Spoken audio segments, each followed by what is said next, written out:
आप सभी का स्वागत है प्यारे स्टूडेंट्स मेरे इस यूट्यूब चैनल में। आज हम सेमेस्टर 6 के लिए CC14 का कुछ इम्पोर्टेंट ऑब्जेक्टिव प्रश्न का चर्चा करेंगे, जहां से प्रश्न आपको पूछा जा सकता है।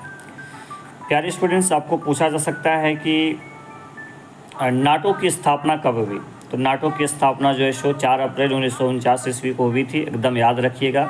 उसका जो मुख्यालय है ब्रुसेल्स है, एकदम बहुत इम्पोर्टेंट संगठन है, क्योंकि आप जानते हैं कि संयुक्त राष्ट्र मतलब सेकेंड वर्ल्ड वॉर के बाद जो है विश्व 2 गुटों में बटा हुआ था। एक गुट का नेतृत्व जो है अमेरिका कर रहे थे, एक दूसरा गुट का नेतृत्व सोवियत संघ कर रहे थे।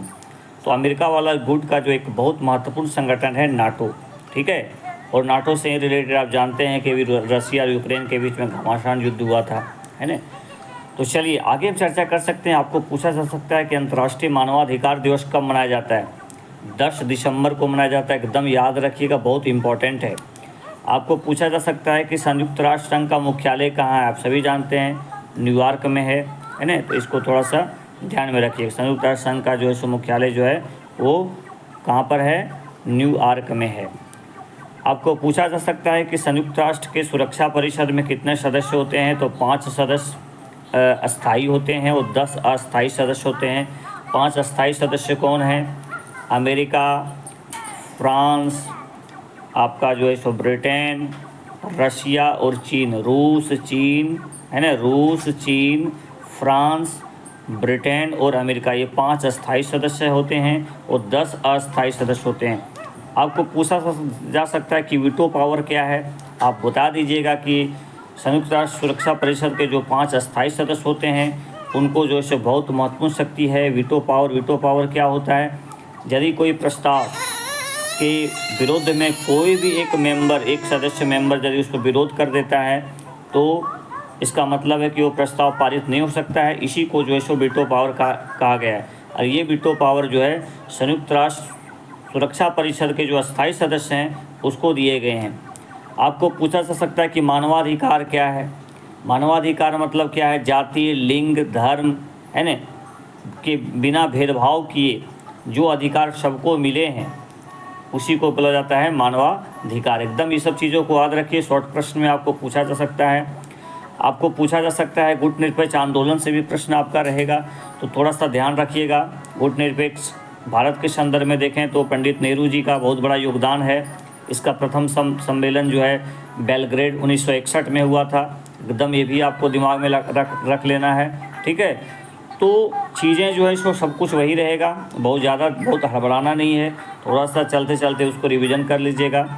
रंग भेद के खिलाफ में कहाँ से ज़्यादा संघर्ष हुआ था? तो आप नेल्सन मंडेला, दक्षिण अफ्रीका के जो थे फर्स्ट अश्वेत राष्ट्रपति नेल्सन मंडेला, ठीक है, इनके विषय में थोड़ा सा आप पढ़ लीजिएगा, क्योंकि रंग भेद के खिलाफ इन्होंने काफ़ी संघर्ष किया और इनको सफलता भी मिली, ठीक है।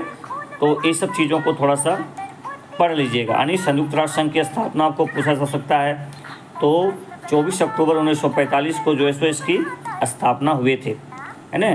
तो ये सब थोड़ा एंटोनियो गुटेरेस जो है सो अभी महासचिव हैं, है ना। तो थोड़ा सा चीज़ों को देख लेना है, ठीक है। जब आप लॉन्ग प्रश्न को पढ़ रहे हैं ना तो उसमें थोड़ा सा ध्यान में रखना है कि यहाँ से भी ऑब्जेक्टिव प्रश्न जो है सो बन सकते हैं। जैसे संयुक्त राष्ट्र संघ के बहुत महत्वपूर्ण जो अंग हैं, महासभा, है ना, सुरक्षा परिषद, आपको विश्व व्यापार संगठन, ये भी थोड़ा सा ध्यान में रखने का है, विश्व व्यापार संगठन। तो ये सब चीज़ों को आप यदि आप अच्छा से पढ़ लेते हैं तो निश्चित रूप से आपका ऑब्जेक्टिव प्रश्न भी जो है सो बन जाएगा। इसमें चिंता करने की आवश्यकता नहीं है।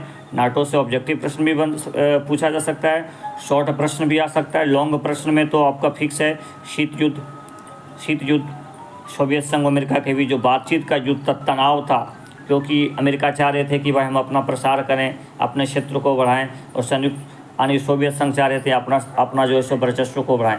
ये वर्चस्व की लड़ाई थी और वर्चस्व की लड़ाई में दोनों के बीच में घमासान युद्ध हुआ, काफ़ी ज़्यादा नुकसान उठाना पड़ा और जा कर के जो है सो 1991 के लमसम में इस युद्ध का समापन होता है ना। तो ये सब चीज़ों को थोड़ा सा आप एकदम माइंड में बिठा के रखिएगा, है ना। इसके कारण को थोड़ा सा पढ़ लीजिएगा।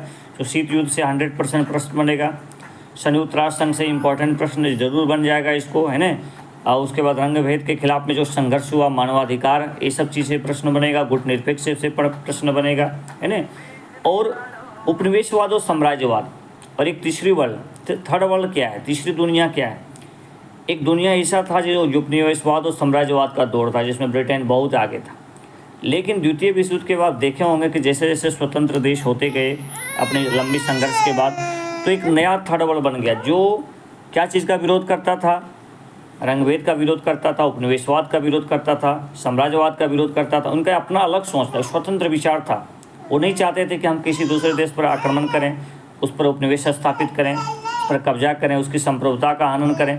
तो एक तरह के नई विचारधारा के लोग एक उभार हुआ, इसी को बोला गया थर्ड वर्ल्ड, तीसरी दुनिया। ठीक है, तो इसको थोड़ा सा आप देख लीजिएगा। बी पॉजिटिव है ना, और कोशिश करना है कि सारे प्रश्न को अटेम्प्ट कीजिए। आप उसके बारे में थोड़ा सा भी जानते हैं तो अपने बना के लिखिए। आपके मन में जो है प्रश्न को छोड़िएगा नहीं। प्रश्न को यदि आप नहीं छोड़ते हैं तो निश्चित है कि आपका मार्क्स आपका अच्छा ही आएगा। ठीक है, पॉजिटिव रहिए, कोशिश कीजिए कि कोई भी प्रश्न हो हमको लिखना ही है ना, और हेड राइटिंग बना के लिखिए, पॉइंट बना के लिखिए। ठीक है, बेस्ट ऑफ लक सभी को अग्रिम शुभकामनाएं। सभी की परीक्षा अच्छा जाए। थोड़ी व्यस्तता होने की वजह से मैं समय आपको दे नहीं पाया, ठीक है, लेकिन इसके बावजूद भी मैं तो इतना ज़रूर कोशिश करूँगा कि आप पॉजिटिव रहें और अच्छे से एग्ज़ाम में लिखें। बहुत बहुत धन्यवाद।